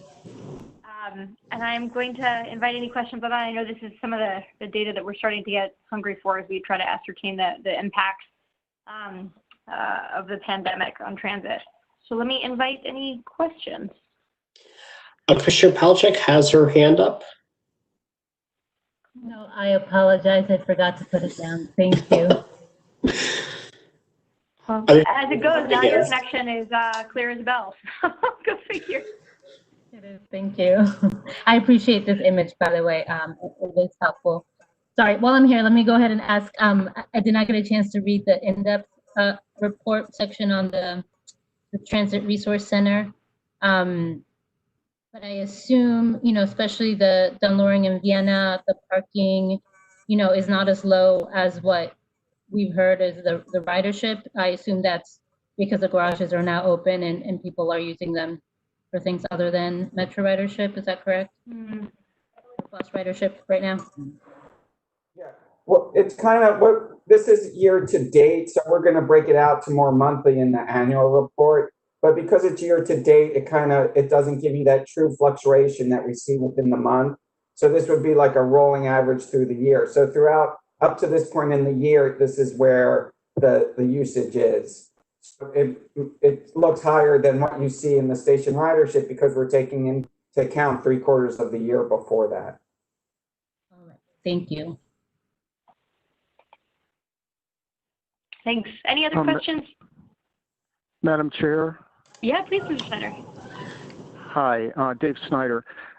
So this data really points to a larger question, which I just put on the table, which is, what are the transit agencies doing to try to convince people to come back?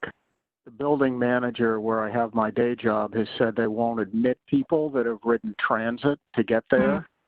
And I'm wondering if that's becoming a policy or is. So my question really is, people, I think, have been sort of conditioned against transit over the past couple of months.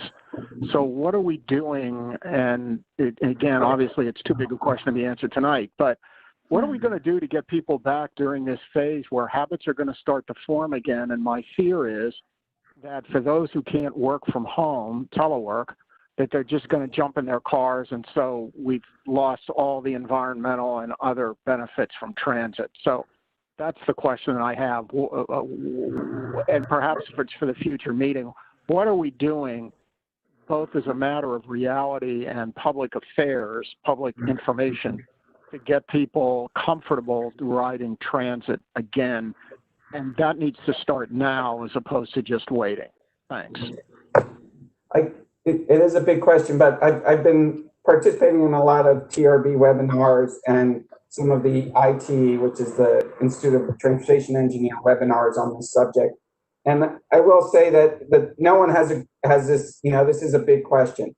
But what everyone comes to at the end of this question is, in order for us to be sustainable in our development, transit is going to have to play a role. So at some point, transit's going to be needed to keep our communities, our environment, and our development sustainable so that we function. It is a big question, and people, I believe there's a lot of ideas out there about what's going to happen. I will say that our jurisdiction operators are keyed into this, and as they see demand change, they're ready to respond to it. Thank you. Yeah, thanks for those insights. Do we have other questions? Madam Chair? Please, Mr. Letourneau. Yeah, just from the WMATA perspective to Mr. Snyder's question. So I think it's a tricky question because the truth is we really don't want everybody back yet. And this is such an unprecedented event from a health standpoint that I don't think it's difficult when you don't have a point in time when you can point to and say, okay, we know by X it's going to be safe. And, even with precautions and whatnot, come on back, we're going to be good to go. We haven't heard that from our health experts. WMATA does have both a chief medical officer and a chief safety officer who is advising the board and management on these issues. And I think the reality is a lot of the transit agencies are kind of content for this situation where we sort of have a trickle back first because there's a lot of sort of on the job experimentation that has to take place with social distancing and with ensuring that we can actually operate the systems safely in this environment. And you can't have too many people back at once to do that. I think Dave's definitely got a point that Mr. Snyder's definitely got a point that over, at some point we don't want people to never use transit again. But the worst thing we could do is have them come back and then, number one, not be ready. Number two, not be instilling confidence in the riders, because that will have an even greater long-term effect. And so we kind of have to remember that we're in this marathon and it's going to have to be measured for a while before we can really start thinking about marketing and wanting people to come back and having to advertise to do that.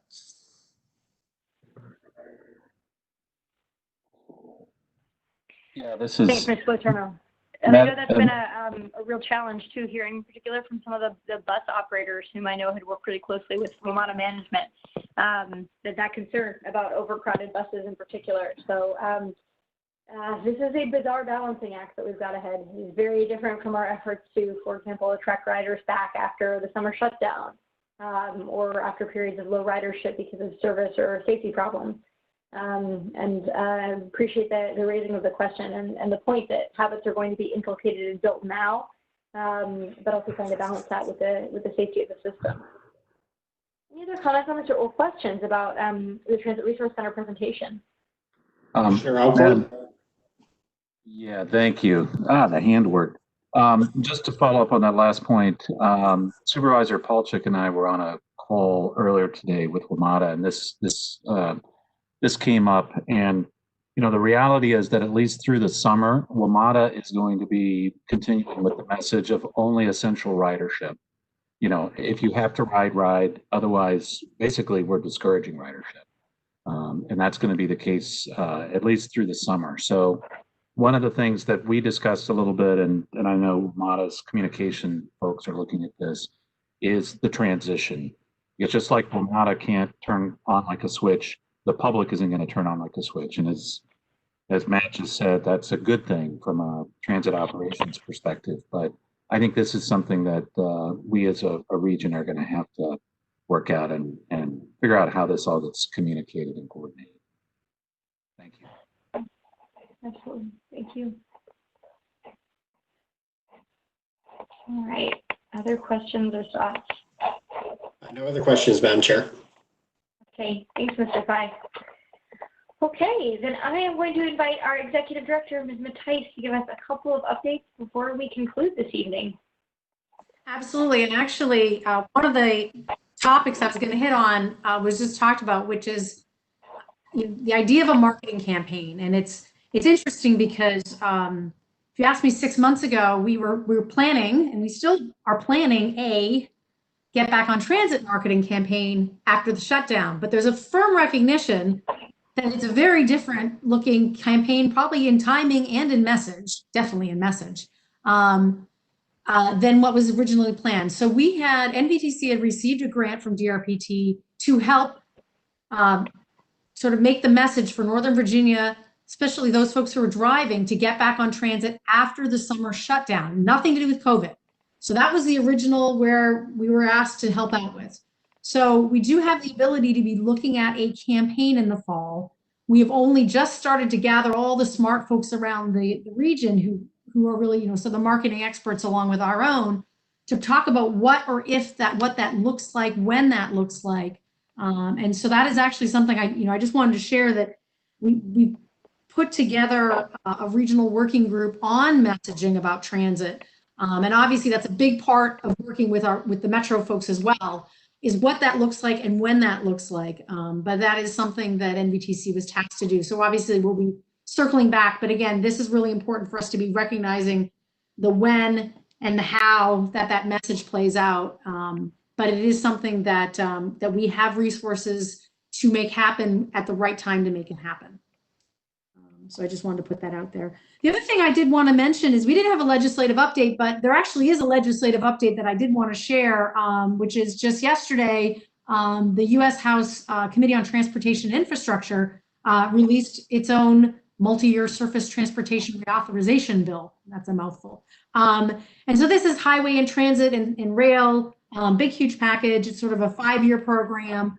But probably most notable to our area is it does actually include a multi-year commitment to have a dedicated funding from the federal government for WMATA. So folks have heard about the PREA dedicated funding. This would effectively create a new authorization for PREA.